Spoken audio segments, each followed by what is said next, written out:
Vous écoutez l'émission Raconte ta ville ou ton village.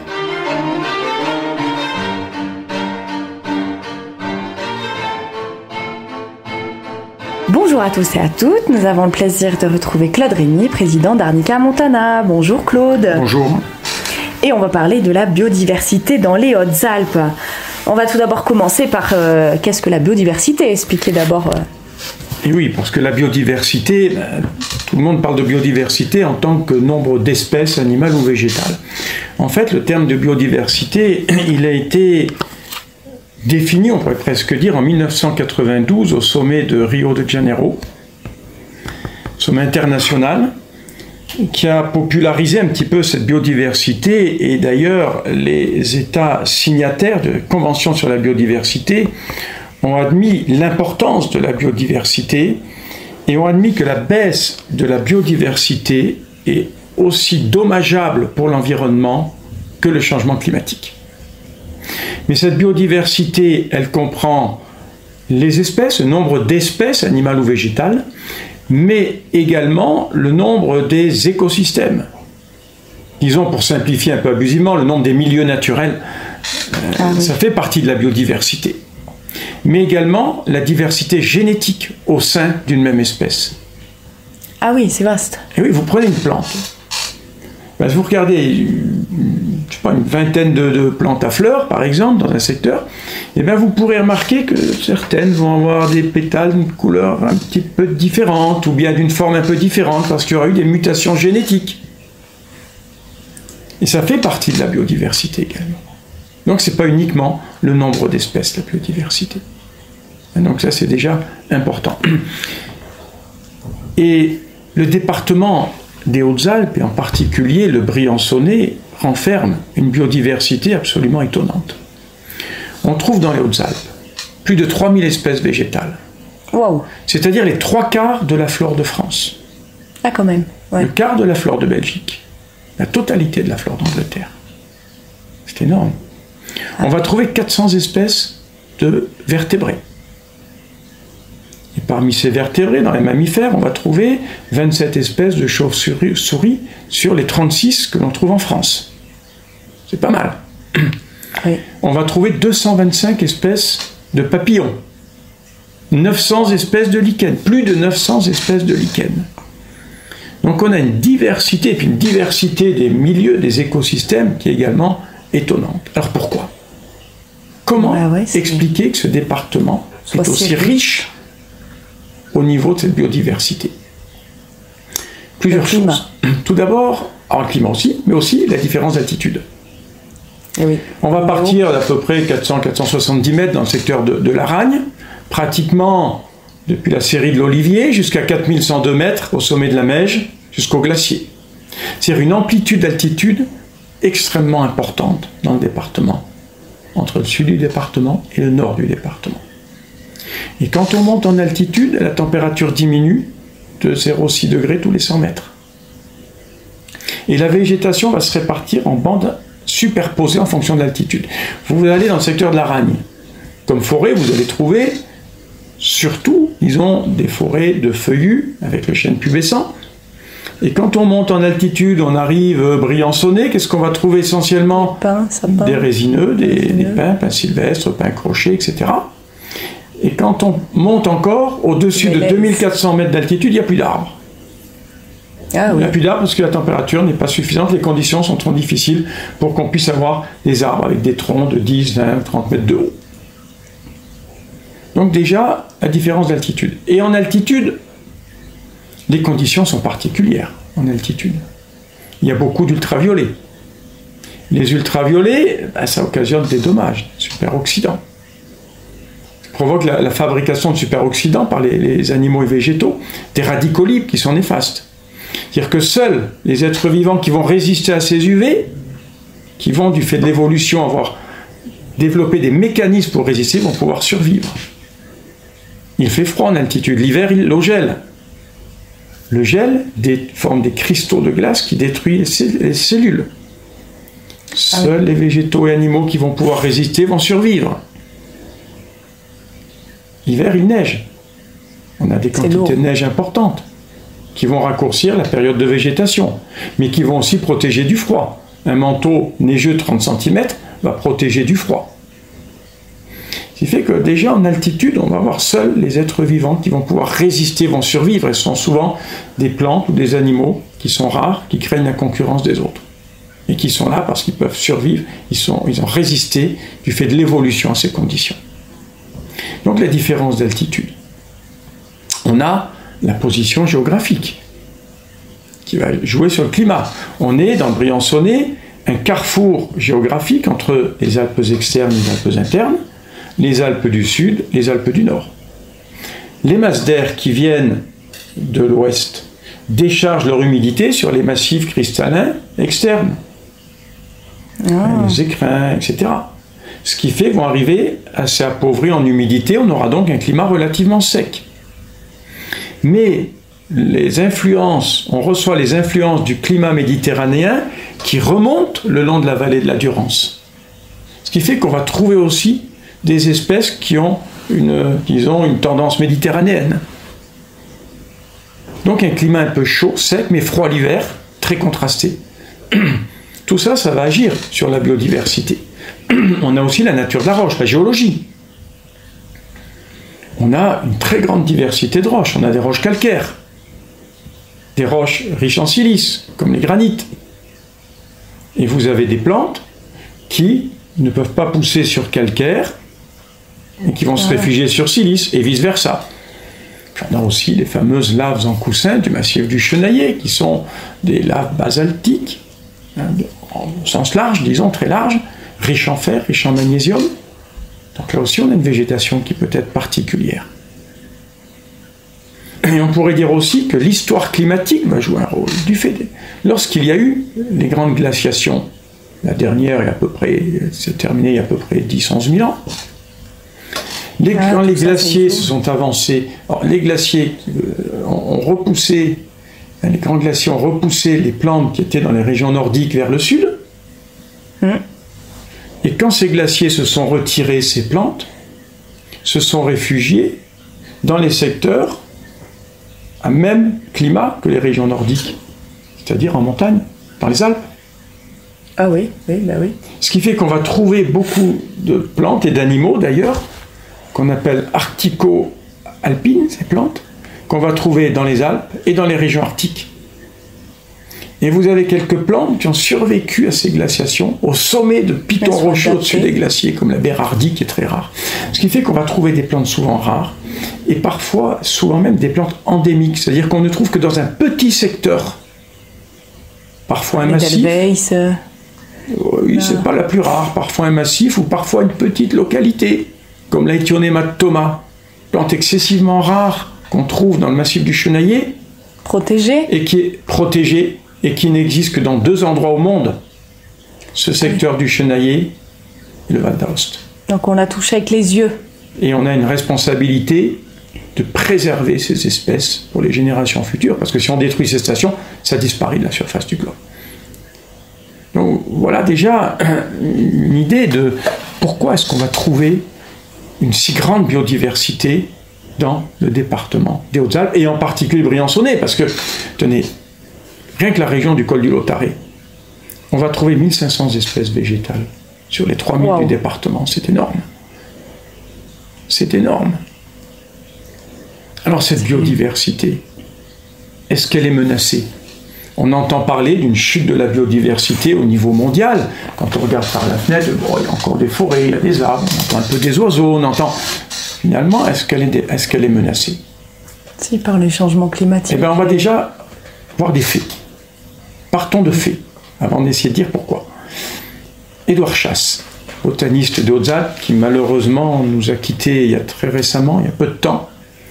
Déjà, Édouard Chasse, lorsqu'il a écrit l'Atlas de la flore des Hautes-Alpes, premier atlas de la flore des Hautes-Alpes, a déjà remarqué en 1990 que sur les 204 espèces végétales qui ont été décrites par les anciens botanistes, non, par contre, je suis trompé, c'est-à-dire 204 espèces végétales qui ont été décrites par des anciens botanistes n'ont plus été retrouvées après 1965.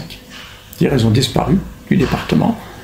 Et les secteurs les plus touchés, le Briançonnais, le Gap-Pensée et le Queyras.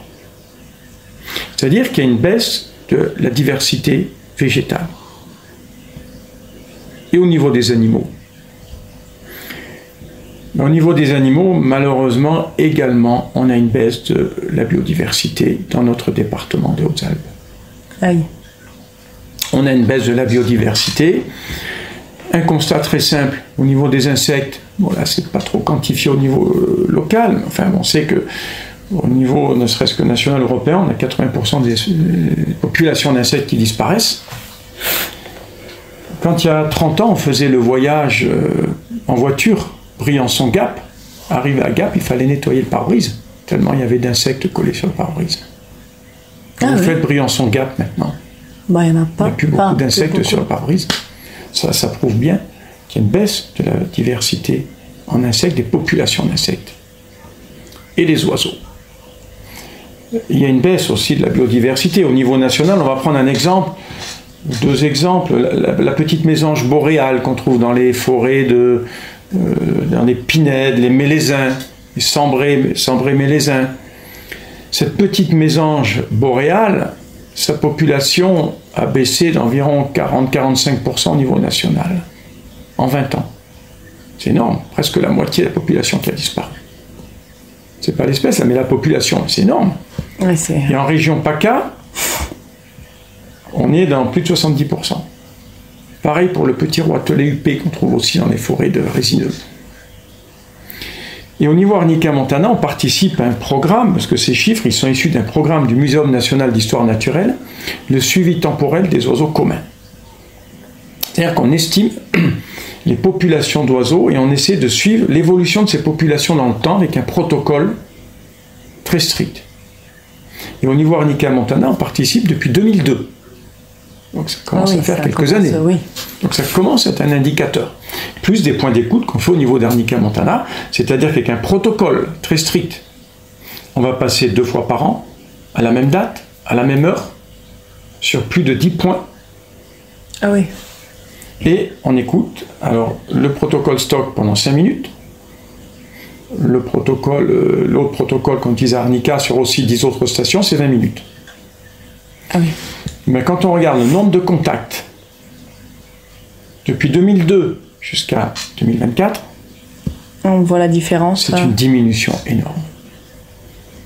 Je me souviens quand j'ai commencé les comptages de stock en 2002, en 5 minutes, je n'arrêtais pas d'écrire. Et maintenant, de temps en temps, on me crie, un petit chant. Une catastrophe, ça chute énormément. Ça chute énormément. C'est-à-dire même dans le département des Hautes-Alpes, la biodiversité est en chute extrêmement importante. Alors pourquoi ? Eh oui. Comment expliquer cette chute de la biodiversité ? La pollution.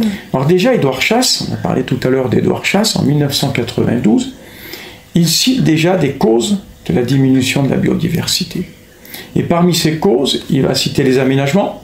Ben oui. Ouais. Tout ce qui est aménagement, que ce soit l'aménagement routier, que ce soit les immeubles, et tout ce qui est artificialisation, les stations de ski, etc., en altitude en plus. On consomme des espaces naturels, on détruit les espaces naturels, on assèche les zones humides également. Ça en fait partie, malheureusement. Ouais. Et malheureusement, ça ne s'arrête pas. Quand on voit qu'actuellement, on est capable de raser des hectares de forêt pour mettre des panneaux photovoltaïques. C'est-à-dire que des arbres qui captent le carbone, on les détruit pour mettre des photovoltaïques. Des panneaux photovoltaïques, c'est une ineptie.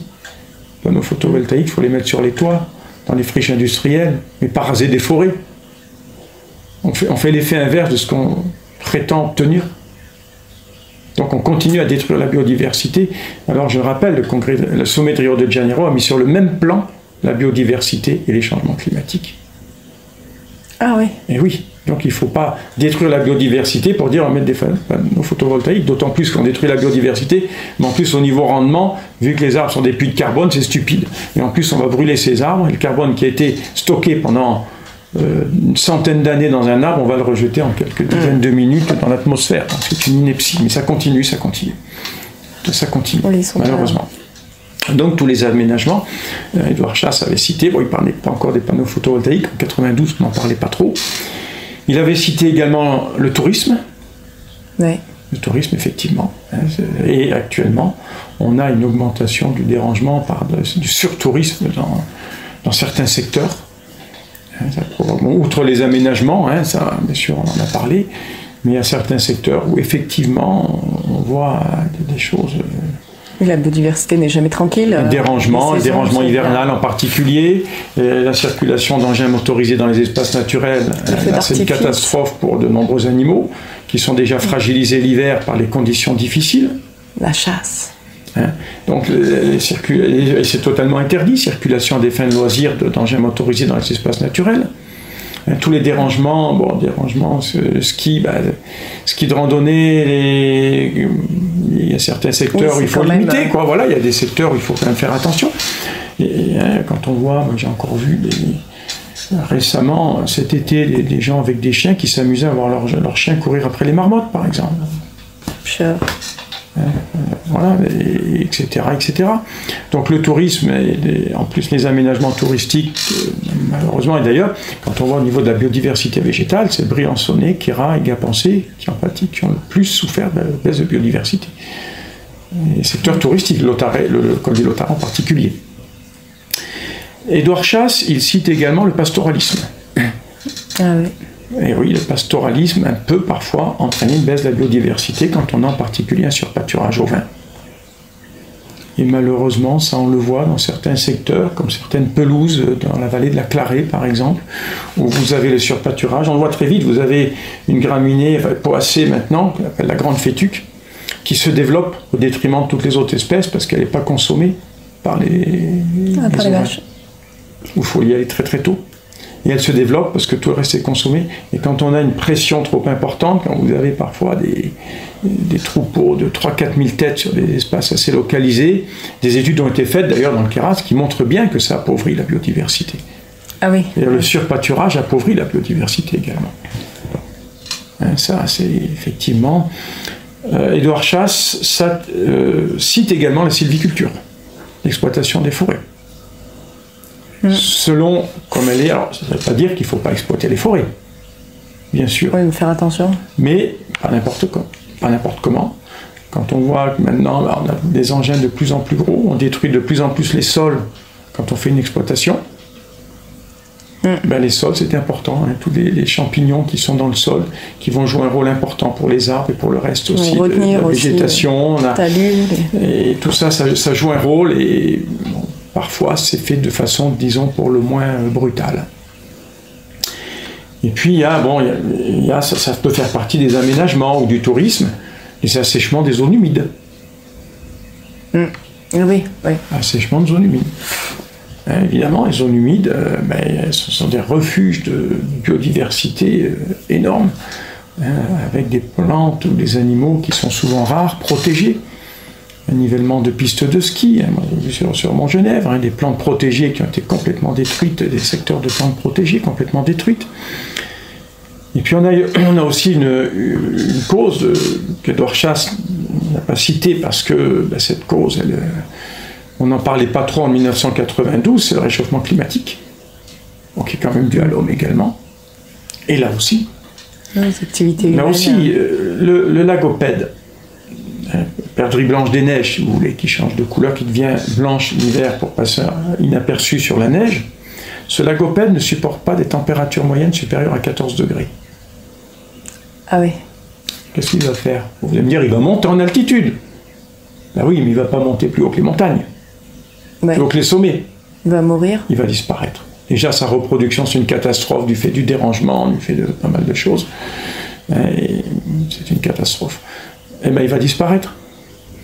Au niveau des plantes alpines, il y a des études qui ont montré que si d'ici 2100, la température moyenne augmente de 3 degrés, et malheureusement, ça risque d'être au-dessus. Ah oui. Ce sont 80%. En si peu de temps? 3 degrés en moyenne. Ah ouais. Ce sont 80% des refuges végétaux alpins qui vont disparaître. Ce qui va entraîner la disparition du tiers à la moitié des espèces de plantes alpines. Wow. Et même si la température, disons l'augmentation de la température du fait de l'effet de serre s'arrêtait maintenant, malheureusement ce n'est pas le cas, ce serait 40 à 70 espèces végétales qui disparaîtraient, Ah oui. qui risqueraient de disparaître fortement. C'est énorme. C'est énorme. On voit déjà les effets au niveau des animaux. Certains remontent. Par exemple, le petit duc d'Europe, il y a 25 ans, il dépassait pas Briançon. Maintenant, il chante à Névache. Ah ouais. Ouais, bah ouais. La chouette hulotte, on la trouvait pas au Bois des Ailles, qui était un secteur qui était particulièrement étudié, qui est en réserve biologique. Il y a une dizaine d'années, je l'ai entendue au Bois des Ailles. Ce qui veut dire qu'elle monte en altitude. Mais au bout d'un moment, oui, elle pourra plus. Vous me direz, bon, la chouette hulotte, il y en a en plaine, il y en a là, c'est pas grave. Ben, le problème, c'est que dans le Bois des Ailles, on va trouver une toute petite chouette, qui est la chevêchette d'Europe. Elle fait partie des petites chouettes de montagne, avec la chouette de Tengmalm. Elle s'entend peut-être pas avec l'autre. Pas du tout, elle rentre en concurrence, et même pire. Ce qui veut dire qu'on risque d'avoir disparition de la chevêchette. Parce que la forêt qui a tendance à remonter, elle ne va pas remonter aussi vite que la chouette hulotte. Oui. Donc, vous voyez, ça entraîne tout un tas de déséquilibres. On a des espèces invasives aussi, qui vont trouver des conditions qui vont devenir favorables. Bon, on connaît l'exemple du moustique tigre. Alors, revenons un petit peu dans le Briançonnais. On va prendre un exemple. C'est la processionnaire du pin. Oh pauvre. Ah oui, ça. La processionnaire du pin, il y a une vingtaine d'années, elle ne dépassait pas l'Argentière, la Roche de Rame.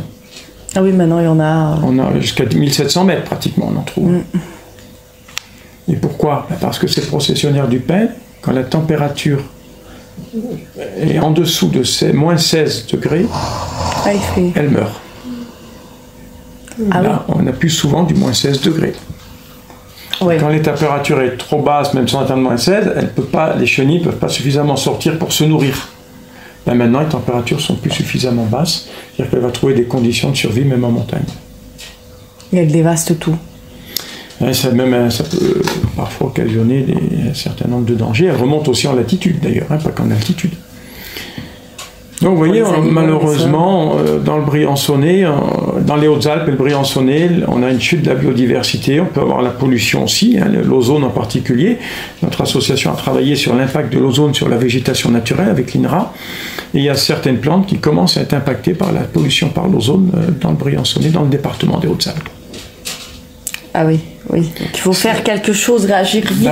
Il faudrait réagir vite, mais malheureusement, il y a des effets d'annonce, oui, mais malheureusement, c'est difficile quand on intervient pour protéger la biodiversité, quand il y a d'autres intérêts en jeu, malheureusement, c'est pas évident.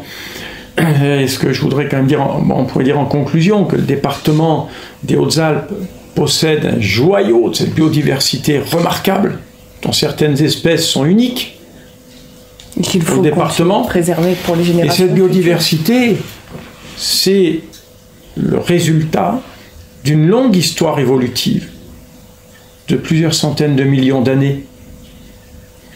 Et actuellement, on est en train de la détruire en quelques dizaines d'années, quelques décennies. Donc il faut protéger cette biodiversité. Il est encore temps, la nature est résiliente, mais il ne faut pas attendre. Et prendre des mesures qui soient de vraies mesures, pas uniquement des effets d'annonce. Donc il faut préserver cette biodiversité. Il est urgent de le faire parce que des espèces vont disparaître complètement. Et ce serait dommage. Pour la survie de l'homme. Merci beaucoup Claude, à bientôt. À bientôt. Salut.